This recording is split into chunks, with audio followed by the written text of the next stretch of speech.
Sementara itu, untuk mewujudkan Bali yang bersih, nyaman, hijau, dan bebas dari sampah plastik, Gubernur Bali Wayan Koster dan seluruh jajaran pemerintah kabupaten kota hingga pemerintah desa memimpin gerakan Bali Bersih Sampah.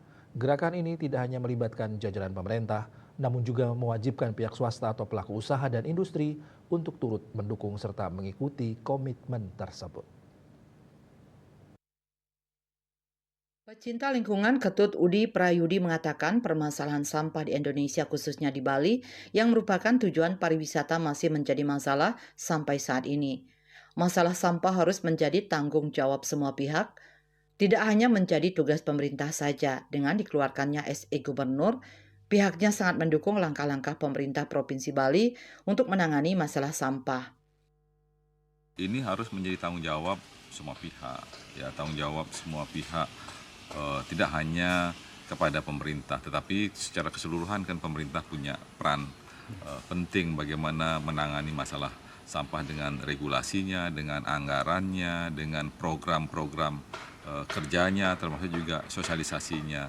Nah, terkait dengan permasalahan sampah ini ya kalau melihat SE yang dikeluarkan oleh Pak Gubernur yang menjadi perhatian banyak pihak, kami sebenarnya sangat mendukung ya langkah-langkah pemerintah Provinsi Bali untuk menangani masalah sampah. Jadi kalau kami dari Rumah Kebangsaan dan Kebinekaan, Rumah Kakek ini kan kita mengelola sampah kita. Kita punya tebing modern, kita punya biopori, kita mengolah menjadi ekoenzim, kita punya komposter. Nah, itu bentuk komitmen kami, bentuk bagian daripada tanggung jawab kami sebagai warga masyarakat untuk mengelola sampah kita berbasis sumber.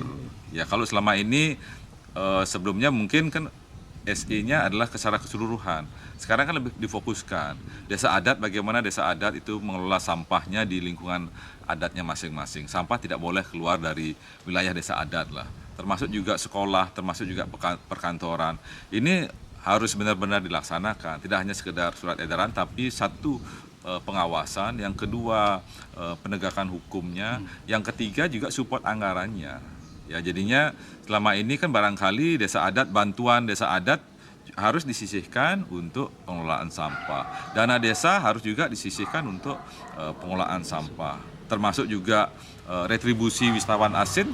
Wisatawan asing juga seyogianya juga difokuskan untuk penanganan masalah sampah, infrastruktur, kemacetan. Nah, ini penting sekali untuk dilaksanakan semua pihak.